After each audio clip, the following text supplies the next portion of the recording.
मेरा नाम डॉक्टर सुमैरा रशीद है और मैं एसोसिएट प्रोफेसर डर्मेटोलॉजी के तौर पे फातिमा मेमोरियल हॉस्पिटल में अपनी सर्विसेज दे रही हूँ। इसके अलावा मैं अपने क्लिनिक्स पर भी अवेलेबल हूँ।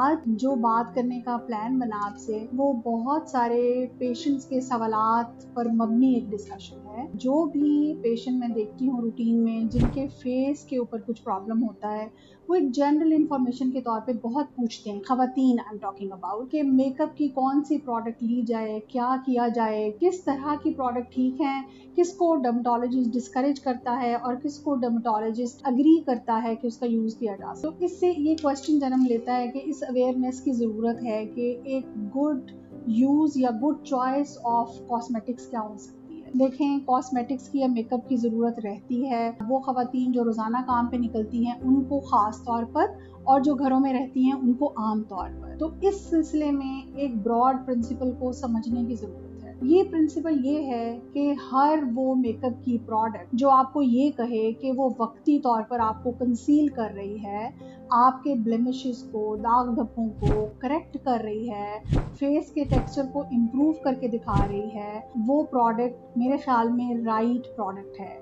यानी कि जब हम उसको क्लीन करेंगे तो नीचे से वो ब्लेमिशेस दोबारा अपीयर हो जाएंगे, स्किन का वही टेक्सचर जो पहले था वो दोबारा से नजर आना शुरू हो जाएगा। इसका मतलब है वो राइट प्रोडक्ट है। हर वो प्रोडक्ट जो आपको ये कहती है कि हम आपको ग्लोइंग स्किन दे देंगे, हम आपको ब्यूटीफाई करने जा रहे हैं परमानेंटली, और आप बहुत सी ऐसी प्रोडक्ट्स के बारे में जानते हैं जो आपको ये क्लेम करती हैं कि जी ये ब्लेमिशेस को ख़त्म कर देती है। हम ब्लेमिशेस, दाग धब्बों, निशानों को कहते हैं, ये आपकी स्किन का टेक्सचर बेहतर कर देगी। मेरी ओपिनियन में as a makeup in products को यूज़ करना ठीक नहीं है, क्योंकि ये रॉन्ग क्लेम्स हैं। मेकअप का काम कंसील करना होता है। अब देखिए ना, इसी प्रिंसिपल के ऊपर हम चंद चीज़ों को परख सकते हैं। फॉर एग्जाम्पल, अगर फाउंडेशन का इस्तेमाल करना है तो फाउंडेशन एक कंसीलर के तौर पे होती है जो कि स्किन पे लगने से उसके दाग धब्बों को हाइड करती है और उसके ब्लेमिशेस को रोकती है। ऑन द अदर हैंड, बहुत सारी खवातीन ये सोच के कि ये जो बीबी क्रीम्स के नाम पर डिफरेंट प्रोडक्ट्स हैं, ये भी शायद हमें मेकअप की प्रोडक्ट के तौर पे यूज़ करनी चाहिए, तो ये ख्याल ठीक नहीं है। क्योंकि एंटी ब्लेमिश क्रीम, वो जो डबल बी होता है ना, उसमें से एक बी तो ब्लेमिशेस का है कि ये एंटी ब्लेमिश क्रीम है, यानी कि दाग धब्बों को साफ करने वाली। तो कई कंपनीज उनके अंदर स्टीरॉइड का थोड़ा बहुत इस्तेमाल करती हैं जो कि लॉन्ग टर्म पर नुकसानदेह हो सकता है। अच्छा, तो मैं बात कर रही थी बेस की, जिसके अंदर फाउंडेशन का इस्तेमाल हो सकता है। अब ये डिपेंड करता है कि इसी प्रिंसिपल को, बेसिक को समझते हुए ये डिपेंड करता है कि स्किन की टाइप क्या है। मसलन जो ऑयली स्किन की ख्वातीन है उनको mineral based, water based product use की जा सकती हैं। ये ऑयल बेस्ड नहीं होती और ये कंसीलिंग इफेक्ट भी दे सकती हैं। ऑन द अदर हैंड, जिनकी स्किन जो है वो ड्राई है, वो मिनरल बेस्ड या जेल्स या वाटर बेस्ड प्रोडक्ट यूज़ ना करें, बल्कि वो लिक्विड फाउंडेशन पे जाएं जिनमें अक्सर व बेशतर लैनोलिन और ऑयल की कुछ मिकदार होती है जो स्किन को थोड़ा सा मॉइस्चराइज भी रखती है और हमारा पर्पस भी सर्व करती है। मैं बीबी क्रीम में वेट्स की बात ज़रूर करूँगी। आई एम नॉट प्रोपेगेटिंग और I am not taking the name of any specific product, लेकिन यूजुअली जिनके एंड में VATE आता है, जो वेट पर ख़त्म होती हैं, उनमें यूजुअली स्टीरॉइड मिक्सड होते हैं।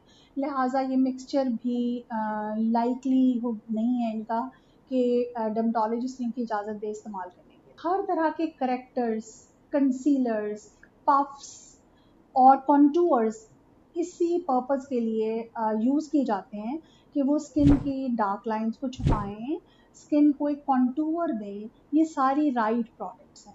मुझे एज अ डॉक्टर इनके इस्तेमाल पर कोई इतराज़ नहीं है, प्रोवाइडेड इसकी शर्त क्या है उसके बारे में डिस्कस करते हैं। लिप कलर, अगेन लेनोलिन के बेस के ऊपर लिप कलर लेने चाहिए। लिपस्टिक, जिनके लिप्स ड्राई होते हैं उनको ग्लॉसी लिपस्टिक्स यूज़ करनी चाहिए। बाम थिंग्स यूज़ करनी चाहिए। जिनके लिप्स इतने ड्राई नहीं हैं वो मैट लिपस्टिक्स भी लगा सकते हैं।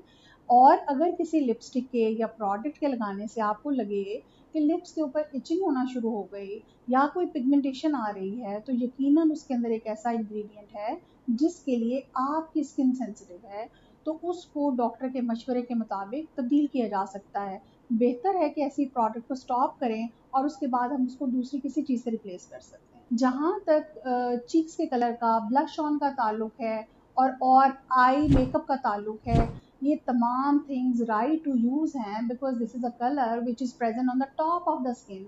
ये कोई क्लेम ब्लश ऑन आपको नहीं करेगा कि चंद दिन के लिए आप लगाएं तो आपकी चीक से पिंक या पीच हो जाएंगी।